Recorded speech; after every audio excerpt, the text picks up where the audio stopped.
का गर्ल्स लोग एक और जो ये बीक होता है ना, गुस्सा, आजकल की लड़कियां ना बड़ी बिखिया जाती हैं, ऐसे देखेंगे ऐसे करते हैं। बताइए भगवान अगर कहीं ऐसे ही रह के छोड़ दिया तो दिक्कतें हो जाएगा।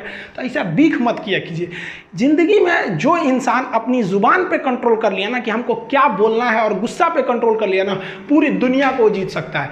कभी भी शब्दों का इस्तेमाल सोच समझ के कीजिए। शब्द का इस्तेमाल भोजन की तरह होता है। जिस तरह से भोजन परोसने से पहले चख लेते हैं, वैसे ही आप लोग भी किसी से बिहेव करने से पहले एक बार उसको चख लिया कीजिए कि ये शब्द मेरे लिए अच्छे हैं कि नहीं। एक बार क्या था कि हम क्लास में पढ़ाते हैं, लड़कियां लेट हो जाती, जो लड़कियां देख रही हैं उनको पता होगा, अगर लड़की गलती से भी क्लास में लेट आई ना तो उसको बहुत बोलते थे हम। लेकिन मंडे टू फ्राइडे क्लास रहता था, सैटरडे संडे जो एक्स्ट्रा क्लास रहता था उसमें हम खुद ही 15-20-25 मिनट लेट हो जाते थे हम, क्योंकि सैटरडे वाले क्लास 3-4 घंटा चलता था, तो हम भी थोड़ा सा लेट हो जाते थे। कोई लड़की बोलती नहीं थी। एक दिन एक लड़की बोली कि सर बताइए ना, हम लोग 10 मिनट लेट कर देते हैं, 5 मिनट लेट करते हैं तो आप इतना बोलते हैं, आज आप इतना लेट आए हैं, लेकिन क्या करें, आपको तो बोलने वाला कोई है नहीं है। इनडायरेक्टली वो लड़की हमको बोलना ही चाहती थी कि आप क्यों लेट आ रहे हैं। लेकिन ज़रा सोचिए, अगर वही कहती कि हम लेट आते हैं तो बोलते हैं, आप लेट आएंगे तो कोई नहीं बोलेगा, क्या है, बात तो सेम है। लेकिन इतना बेहतरीन ढंग से बोली ना कि हमको खुद ही रियलाइज़ हो गया। हम कहें कि तू हमको सिखा रही है, हंसी मजाक में ख़त्म हो गया यहाँ चीज़ को। तो ये अगर आपको बोलने का तरीका आ गया ना, तो आप किसी को डांट भी दीजिएगा तो उसको समझ में नहीं आएगा कि जो हमको डांट रहा था, रियली में तो हमको डांटिए रही थी वो, लेकिन कितना घुमा के डांटी। तो गुस्सा पे कंट्रोल कीजिएगा। आप दुनिया में कभी किसी को खुश नहीं रख सकते हैं, और आप कितने बुलंदी पे चले जाएंगे ना, लोग आपको गाली देने वाले मिलेंगे ही। आप राष्ट्रपति से लेकर देखिए, आप नरेंद्र मोदी से तो बड़े नहीं ना हैं, प्रधानमंत्री, उनको भी आपको देखिएगा गाली देने वाले मिलेंगे सब। आपको हम अपना एग्जांपल देते हैं, हम इतना मेहनत से चाइना बॉर्डर पे क्या हो रहा है, कहाँ क्या हो रहा है, इतना बेहतरीन ढंग से आपको बता देते हैं कोई भी चीज़ को। अभी क्या किया, एक लड़का कमेंट किए, देखिए इनका कमेंट देखिए, हम जानबूझ के आपके सामने लाए, लिखे कि साले पैसे की फंडिंग करके तू पाकिस्तान को ट्रांसफ़र करेगा। आप जरा देखिए, ये भाई साहब को मेरे लिए कुछ नहीं पता है।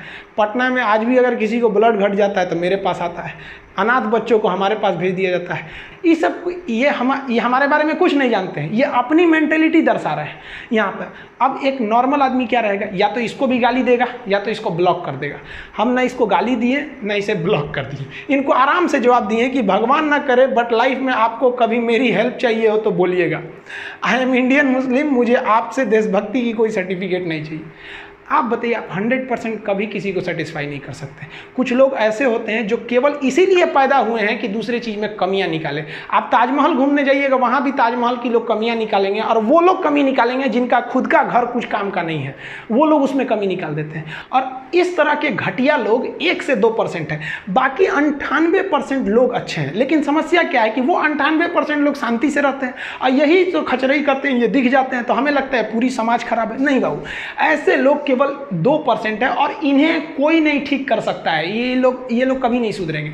तो ये हम हर जगह मिलेंगे, गांव में मिलेंगे, शहर में भी मिलेंगे, हर रिलीजन्स में ऐसे मिलेंगे। तो आपको ना बात करने का तहजीब होना चाहिए। जिस दिन आपको अपनी बुराई सहने की आदत हो जाए, आपको तकलीफ सुनने की आदत हो जाए, जिस दिन आपको कोई गाली दे और आपको गुस्सा ना आ जाए, याद रखिएगा उस दिन आप बड़े हो गए हैं।